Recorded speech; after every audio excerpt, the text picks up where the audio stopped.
Alright, so I have done nothing in the shop. Mostly because this was a cluttered mess. It was stacked this high. This, my workspace. I got all this workbench, but this is what I use. And I had it stacked so high, just rushing through projects, trying to get things done for Solfest, And I'm actually at that point now that I decided to come out and clean it up. I'll be getting parts in and stuff, but I haven't done anything. What I'm opening up here is, this really ain't an unboxing video. This is just me being me. You know what I mean? You know what I mean? I was a kid. When I was a kid, there was a very, very popular movie. And one of the favorite sayings on that movie, one of the things he would say the most, you know what I mean, Vern? But anyway, that's where that came from. Because as kids, we're talking about Jim Varney here. And as kids, he was like our hero for comedy. And we for some reason, we picked up that whole, you know what I mean, Vern thing. And over time, as it got into my adult years, now I can't stop saying, you know what I mean. And Bodie picked up on it quite well. I'm sure a lot of you guys have. But yeah. And the reason I mentioned Bodie is because we got this from Bodie. Yeah, I've been wanting one of these for a long time. And now I got one. Thanks to Bodie. You guys probably already recognize it. Shindawa 757. I couldn't tell you how long I've been wanting one of these.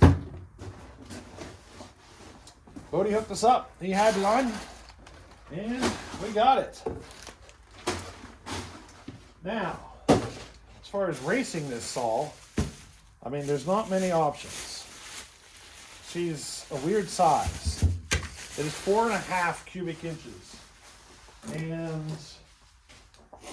like Saltfest, there's no 4.5 cubic inch class at Saltfest. It's 4 and 5 cube.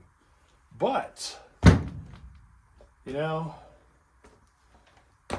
Nate Blakesley, that event he does, there's a 4.7 cube class. You know what I mean? I wonder if we could get this ready for that. Run this in a 4.7 cube class up there at Nate's place. We could probably do that. It'd be fun. I've been wanting to do one of these forever. And I have one.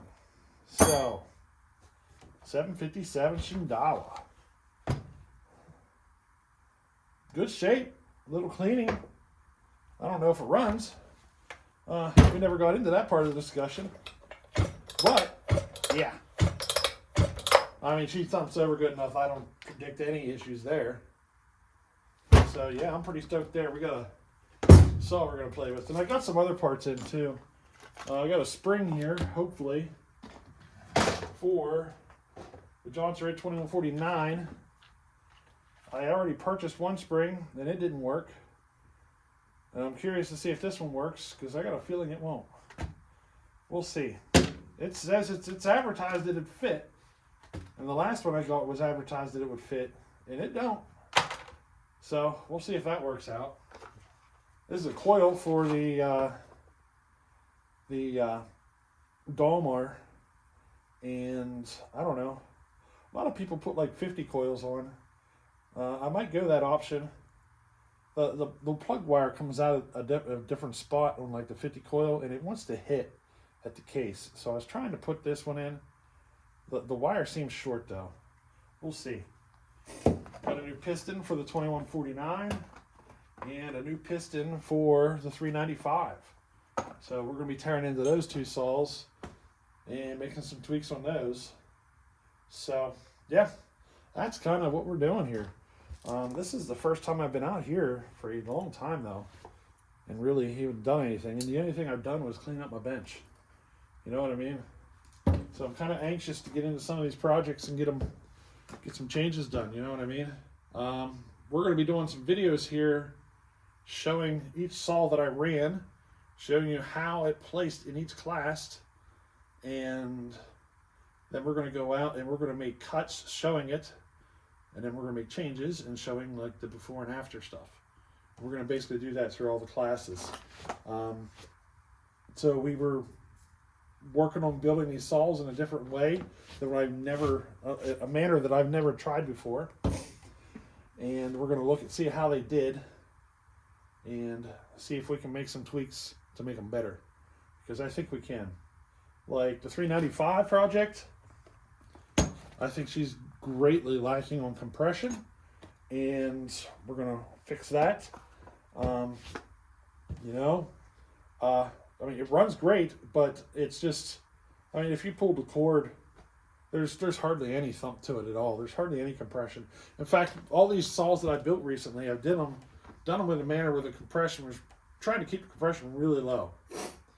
And if I could still find power out of them with the compression low, it'd be cool. You know what I mean? It'd be a way to build a saw without doing as much combustion chamber work and all that stuff. And I think that as I start bringing the compression up now, we're going to start seeing them really start to pop.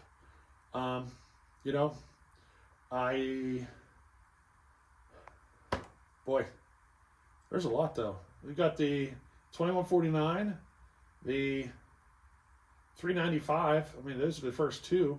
The 372 that Bellhopper built. I'm not going to touch that saw. That one, it's already high compression wire, but I'm not going to touch that saw.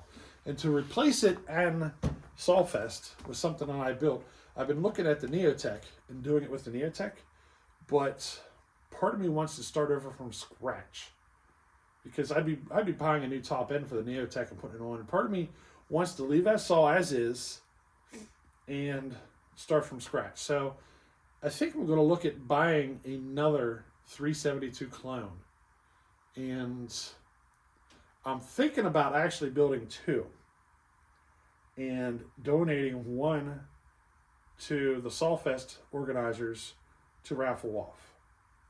I'm thinking about it, but I don't know. I'm thinking about involving the channel on that one. I haven't decided yet. Basically what I'd be doing is, like, do you want to donate toward a 372 project that I build and donate to the Sawfest guys for next year? Do you want to throw $5 in a pot and, go that route? That's kind of what I'm thinking about doing. I haven't decided yet. It's either going to go that route or I'm just going to buy it and build it and ship it over. It's probably going to look at getting the channel involved in some way, though. I think some guys would like to throw $5 in a pot. Put together a saw, and then we ship it over to Sawfest, and they do a little raffle, and raffle it off. But the nice thing will be is that you'll be able to see it built here on the channel, or at least you get to see how it performs and everything. And it should be a half decent running saw. We'll basically build both saws pretty similar. Might make some things different, but for the most part, they'll probably be pretty similar. And I want to race mine for, in the Sawfest Clone Wars. We're basically starting over. That'd be the last saw for me to build to fully replace every saw in my lineup to something that I've built. You know what I mean? So that 372 is the last one. And that's the path we're about to go down. Now, I can say the Johnson 2149 did not do as well as I was hoping. It did about as well as I was expecting, though, as far as how fast it was. The reason it didn't place as well as I was expecting is because all the other people got, everybody's getting better at their stuff. And because I didn't push that saw as hard as I should have, it didn't fare out as well as I was hoping. So we're going to push that saw harder. It's running pretty low in the compression. And, I mean, we've got the exhaust roof sitting at 92 degrees. What do you think is going to happen when I drop a new piston in there? Because, whenever I put that exhaust at 92, we did a lot of that. The 6 degrees of that timing is done in the piston itself. What's going to happen when I take those 6 degrees out? You know what I mean? That's basically all we got to do. We're going to slap that piston in it and maybe make a couple more tweaks to the timing numbers to stretch the RPM up just a little bit more. It's probably a small tweak in the transfer, and that's about it. So I think that 2149 is going to turn up pretty decent whenever we go from a 92 down to a 98. I mean, it's running really good for a 92-degree roof, though, if you ask me. And I think by getting that compression up, that thing's really going to help pop, or really get that thing to pop. Now my 4-cube saw, I'm still thinking about going back into that one. I'm finding that it's almost like, it's not that it's limited, it's like there's this point in the peak RPM, like, or in the RPM, it just gets to, and it doesn't matter how you play with the tune, it goes to this spot and it stays there. It's almost like there's a limiter, but there's not. It just won't spin up any more RPM. And I think the transfers are sitting just a little bit too low. I don't remember where they're at, though. I'm thinking they're around 120 degrees. And I'm thinking 118 to 116 is where they should be. So that and the roof, I think it probably raised the exhaust roof another 2 degrees. So probably going to go back into that one. If not, we're definitely going to be building another 4-cube saw. So, you know, I'm staring at my wall of saws, by the way. That's what I'm staring at. Just kind of getting into my mind the projects I want to do. Like the Dalmar 7900. So the 372, running the 372 in the 5-cube class is where I'm struggling. So when I run it in the Clone Wars, it's doing great. It's coming out, it's top. You know, it's in the top 10 pretty much every time. I think this time, what was it? The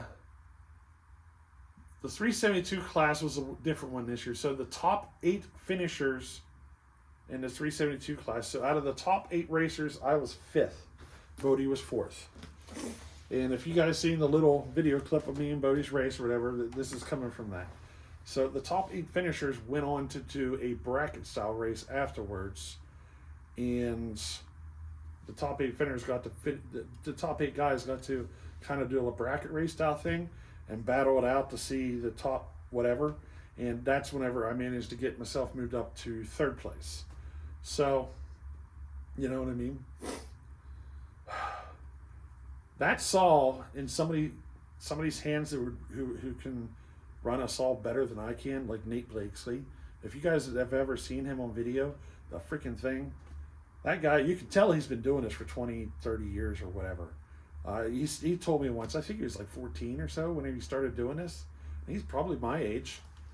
So that freaking guy is a machine. Him and Kenny both. Those 2 guys are freaking ridiculous. Now Nate is the guy who's been running Charlie Briscoe's stickers. You've heard of stickers on Briscoe's channel. And he's going out and just winning first. Couple of seconds. I mean, that's the same guy we're talking about here. This guy can race. And if you put that 372 in the hands of somebody like him, it'd be hard to stop. So a lot of the issues of not coming in like super high at 1st place and stuff like that, most of that's coming from me. I'm just not good enough on myself. And a lot of that comes because I need to practice more, because I really don't practice. The little amount of practice I do, you pretty much see on video. It ain't much more than that. I'm getting a lot better with the up and down cuts on the cookies. And cutting cookies a lot, especially on like my videos and stuff. It gives you a lot of practice with the up and down cuts. And you do get better at that. It's the start, like picking the saw up, getting it to the wood. That's a big one I got to improve on. So, you know, we'll work on that stuff. I'm getting older though, and sometimes I don't know. I shouldn't even use that excuse because it's really not that difficult. I just got to get better. You know, maybe a little bit of practice would probably go a long way. Because I bet you I could shave a half a second just off of my performance, which would greatly improve where I placed at the race. So, you know, but I'm pretty excited about these projects. We only got one more really until we get everything replaced with stuff that I built, and then it's just tweaks You know, if we find a saw that just ain't cutting it, we'll get another one and start over. You know what I mean? That's where the Dalmar's product's coming in. Hopefully, I can get that Dalmar to replace the 372 in the 5 cube class. But the Dalmar has to outperform that 372. Otherwise, it's, you know, it's not going to work. I know for a fact it has to perform faster than that 372 by a decent margin. So getting that Dalmar to do that is going to be the challenge coming up. And we just got the coil in to hopefully see if it will do that. I got to do some more work on my chains. I'm running into an issue. So I ran into a big issue at Sawfest with my chains. The wood we were cutting was poplar. And I'm usually good with poplar. I've never had an issue with the poplar, but there I did. And I believe it's because, well, I found out when I was there that the wood was processed for the races months and months and months, like in the spring, early spring, like the early days of spring. And by the time Sawfest came around, the wood had dried out a bit. And my chains rely a lot on like the self-feed. And I found that once the poplar dried out, it's like the self-feed just vanished out of thin air. Like my chain wasn't pulling itself through the wood the way that I'm used to, and it really threw me off. You know what I mean? It just didn't grab. It was like the wood was just ripping apart before the chain really had an opportunity to make good full penetration like I'm used to. So we're going to have to do some tweaks, I think, to compensate for that. I tried running a chain that was running a deeper raker, and that ended up being a flop. In fact, that's the race that happened between Bodie and I. I switched chains for that race, and it turned out to be a freaking flop because the raker, I went with a deeper raker in that chain, and it freaking flopped. So it like the cut just went, it was so grabby and so jumpy that it ended up causing me to go crooked and everything else. And I was fighting it to get through the cut, but I should have lost that race by a freaking million miles. It's just the way the circumstances were that I actually won. So after the race with Bodie and I switched back to the chain I was running, and that's whenever I ran. I think it was Nate Blakely that I had to race against to get, you know, third place. But yeah, I'd switched back. So that's kind of the way that worked out. You know, got some more work to do with the chains though. I got to figure a better method out to handle these woods that are, especially poplar that's dried out like that. I think my mistake, or what I should have done, is just put it up to an 8-pin on everything. I ran 7-pin on every single saw that I ran, and I think I should have gone to 8 pins. I think that would have helped compensate for the issues with the wood. I don't usually run an 8-pin, but, you know, I think I should have. And I didn't bring any 8-pins with me, and I should have. I got a whole bunch of them. I should have noticed it on Friday and switched it over to the 8-pins and started running them through Saturday or whatever. You know, just changed over to the 8-pins, and I didn't, and I should have. I think an 8-pin would have helped greatly because it was. I don't know. I got a lot of you guys probably know what I'm talking about there, with the way the chains were pulling and everything. It's just kind of the way the cookie crumbles now, or whatever. Anyway, though, yeah, I'm anxious here with the Shindawa. Real quick, we got 2 saws coming up with dyno tests. We gave one to Hay Chaff and Sawdust, so I actually got that box back today. And I think he's releasing that video tomorrow, which this video is probably not going to come out till the day after that. So, yeah. So you're going to get to see a saw that I sent to Hay Chaff for a dyno run. And then I also sent one to Dyno Joe. Dyno Joe got the home light. I sent Dyno Joe the home light saw, and we got a dyno run on it. I already know the numbers. I already know how she did. And we're going to wait to reveal that for whenever we get her back and we can kind of make a video. So I think a lot of people would be curious to know what that dyno run on that home light would be, and we're going to find out. We're going to find out exactly what the home light can do on a dyno run. So yeah, that's basically it. That's basically all we got going on here. Now that I got my workspace cleaned up, I'm probably going to tear into a saw. and work it, making some tweaks. I just don't know which one it's going to be. It's probably going to be the 395 or the 2149 or the Dalmar. One of those three, because those are the ones that I have the parts sitting here for. The Shindawa we'll throw on the shelf until we decide to tear into it. But I want to make tweaks. That's kind of what I want to do. I want to make tweaks on two saws, and I want to get that Dalmar a run.